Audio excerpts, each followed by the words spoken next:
Come with me on a trip to Coupeville, Washington, where they filmed Practical Magic. First, we started by taking the sunset cruise to Whidbey Island. It's about 30 minutes by ferry from Seattle. Coupeville is the cutest little historical town, and they are so ready for fall. In the morning, my very city family went for a hike along the Eby's Trail, which took us on the bluffs.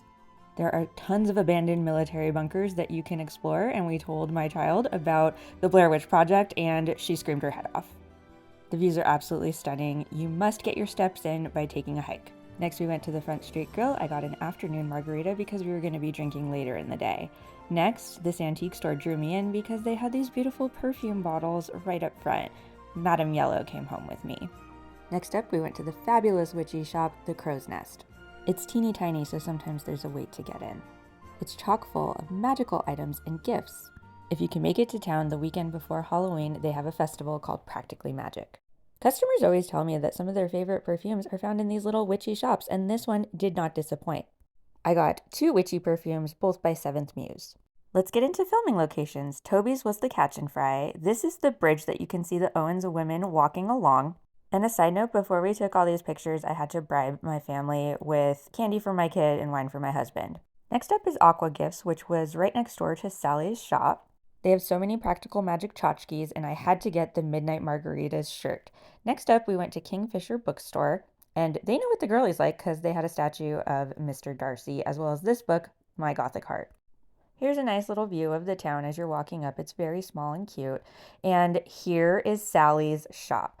It is now a Mexican restaurant, and the food is delightful. There was also this magical little kitty sitting outside. After I got my pictures and filming out of my system, we got some candy for my daughter, and then we went to a wine shop where we tasted 6 delicious wines from around the Washington region. The shop is right next to the waterfront pier, and I highly recommend stopping in. We went back to the Mexican restaurant that was once Sally's shop, and here's what the inside looks like. The food was super delicious. Highly recommend checking it out.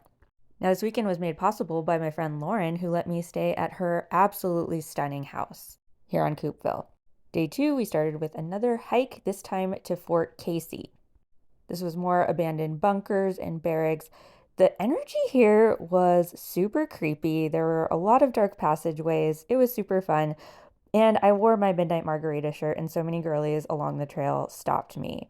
What was really funny, too, was at one point I got really bad vertigo, and I was having to hold on for dear life. If you have kids or you're a history buff, it's a great way to spend the afternoon. Before we left, we got pictures with these scarecrows that were around town, so I'm pretty sure our souls are still there. Here are my spoils from the weekend: a 1933 vintage perfume bottle, this Witches and Warlocks perfume spray, and a sandalwood perfume oil. And this sticker that says the Belladonna is in my bag, as well as the ghost of Whidbey Island. This was a magical weekend trip, but you could also do it in a day. Happy fall, witches!